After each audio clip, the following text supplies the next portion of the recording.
For those of you who aren't aware, The Britisher is a popular YouTuber who produces primarily political and cultural commentary content, often in the form of short videos.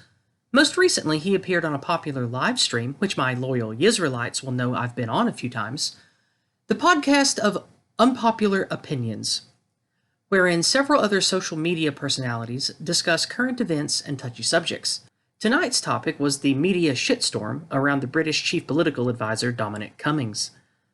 The controversy surrounding Mr. Cummings concerning his admitted breaking of COVID-19 lockdown regulations to visit his family is completely irrelevant to this video.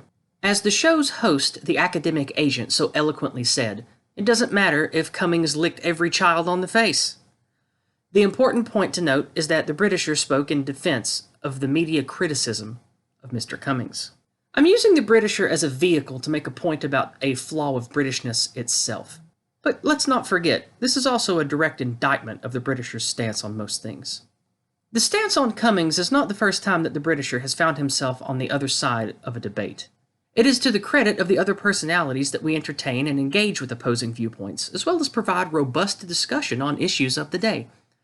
The problem with the Britisher is that he allegedly does not take sides.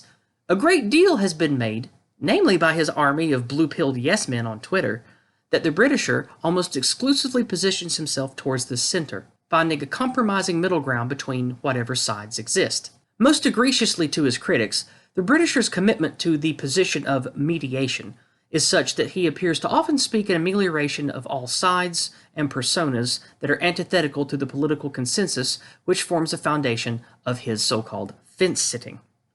In short, his wisdom is accused of being like King Solomon, with the baby dispute of the two mothers.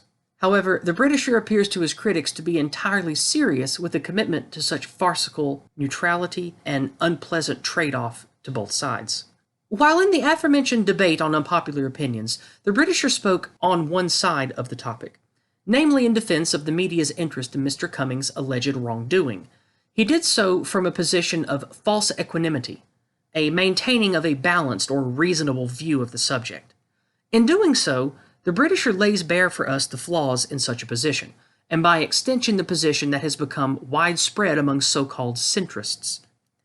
I argue that an entire generation of well-educated, culturally British, but fatally misguided political commentators also suffer from this moral cancer. But as a colonist, perhaps I judge them unfairly. For many years, one of the unspoken pillars of British culture, and by extension its political and media culture, is the concept of fairness. The British seem to be great admirers of playing the game right and having faith in the rules that be. It isn't that they love the rules per se, as some on the continent definitely do if I'm to judge the Continentals, nor that they enjoy the anticipated victorious outcome and the right to boast like those of us here in the colonies do. Rather, it is the beauty of seeing, doing, something well in itself.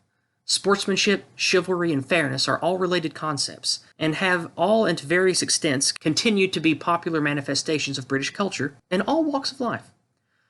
The Britisher is a self-conscious creation, a persona as well as a person, who in his speech, his cultural references, his imagery, and even his political outlook strives in all ways to meet the concept of what it means to be British, which could also be read as what it means to be fair.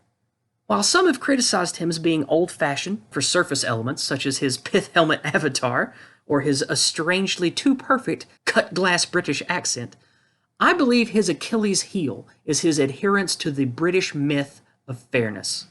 In the Britisher's worldview, everything is inherently a balancing act, fairness being the ideal balance, where all sides have been shown proper respect and any conflict has been safely, warmly diffused with sensible British compromise. To this view, violent conflict, the employment of underhanded tactics, overt verbal hostilities, or shameless media libel are deplorable, even foreign behavior, wherein any disruption of the status quo that he might call mucking about, when more sensible, more British behavior should prevail. The actual substance of an issue doesn't seem to matter to him. The important thing is that the British way goes on, the way that is fair in love and war, and most importantly, that the game is well played, and that he played his part in good faith. Does the Britisher even know the enemies of his nation and the social rules that he holds dear are not good faith actors? Does he not know that his government has been infested by the party of Davos and Takia agents from the House of Saud? He either cares but doesn't know, or he knows but doesn't care. I can't measure which is worse. The Britisher has demonstrated repeatedly, both via his own content and appearances on other live streams, such as Unpopular Opinions, that he simply does not believe in, or at least uses fancy footwork to refute the acknowledgement of, active anti-British forces gripping his homeland. To him, the idea that the media's attention on Mr. Cummings' wrongdoing is somehow suspect is absurd. After all, the media criticizing politicians harshly is a well-known part of the game, and such lambasting has always occurred in media coverage of British politics. To him, it is only fair that Mr. Cummings, a political and public figure, receive such censure. Calling for his resignation is nothing new, and the onus for such a situation surely must lie upon Mr. Cummings' neck, yes? He knew how the game was played, didn't he? Surely he couldn't rub shoulders with the other British elite and not expect such media backlash. He should be a good sportsman. Take it on the chin, perhaps. Stiff upper lip and all that, right, Britisher? In fact, the Britisher even suggested that in the long term, Mr. Cummings could return to politics, rejoin the game, so to speak. Perhaps he's struck out for now, but there's always the next game. What the Britisher fails to acknowledge is that the game has already changed. This is not a contest between two sides to score points. This is a life or death struggle, where one side wishes to abolish the game completely, replace it with a new, decidedly unfair and decidedly anti-British cultural order. And the other side doesn't want this to be fair, and is not acting in good faith. The Britisher, and always trying to be reasonable, always picking every nit, always giving the fair due to each side of an argument, is not preserving the centrist culture that he wants to live. His fair-minded neutrality, his sportsmanlike mien on issues, is in fact nothing of the sort. The Britisher is throwing the game for his team, whether he knows it or not. To be defeated in the present struggle is to forfeit all rights to ever play the game again and never be able to start a new one.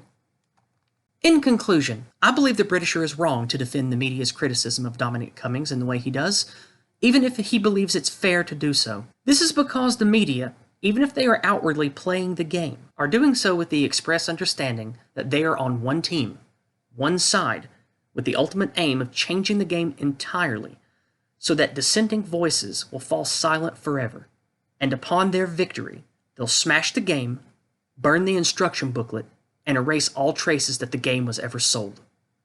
The censure of Mr. Cummings, if successful, is not merely a strikeout, with the gentleman in question able to return for a second inning. The forced resignation of Dominic Cummings would not even be a fair reaction to supposed public will. It would be a lasting blow, and not just one to the Boris administration, but also to the side that purports to be in favor of the very thing that the Britisher works hard to espouse. They're not playing around, Britisher, and neither should we. It's us or them, period.